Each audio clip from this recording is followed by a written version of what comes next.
It was a story that victims found believable and compelling. A man who portrayed himself as a member of the royal family in the United Arab Emirates, Zubair al-Zubair, promised investors a large return on investments, ranging from real estate to cryptocurrency.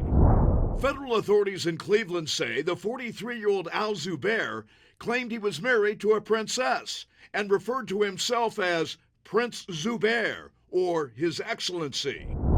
According to federal court documents, as part of his sales pitch, al-Zubair claimed that his brother, 33-year-old Muzamil al-Zubair, was the manager of a highly successful hedge fund.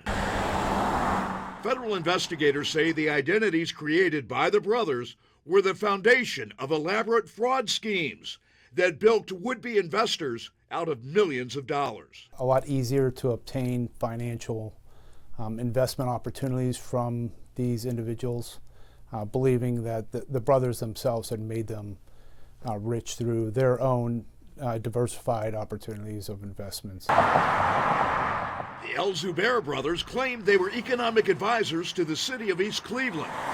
The FBI says with the assistance of 57-year-old Michael Smedley, the then chief of staff at East Cleveland City Hall, the brothers claimed to control the former headquarters of GE Lighting in East Cleveland and conned one investor out of $3 million in cryptocurrency. I think Michael Smedley gave them the credibility through the city of East Cleveland, which helped perpetrate their different fraud schemes. An investigation by the FBI and the IRS found that Zubair al-Zubair and Muzamil al-Zubair were not members of a royal family or successful businessmen.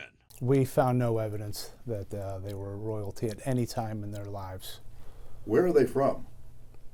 I believe both were from the United States. Is it true they grew up in East Cleveland? From what I understand. At a trial in January, the al-Zubair brothers were convicted of federal charges that include conspiracy, fraud, bribery, and money laundering. Michael Smedley was convicted of conspiracy charges. And on Tuesday, a federal judge sentenced Zubair al-Zubair to 24 years in prison, Muzamil al-Zubair to 23 years in prison, and Michael Smedley to 8 years. It was the conclusion of a complex case that started with a simple complaint. We just didn't know at that time how much fraud was taking place. We knew enough that it was drawing our attention.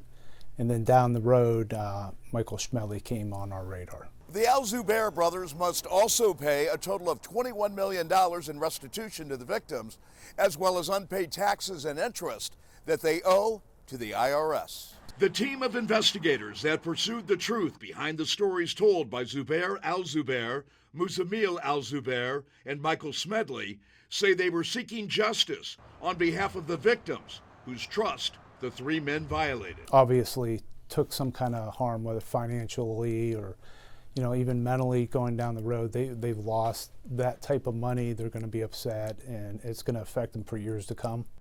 Jack Shea, Fox 8 News in Cleveland.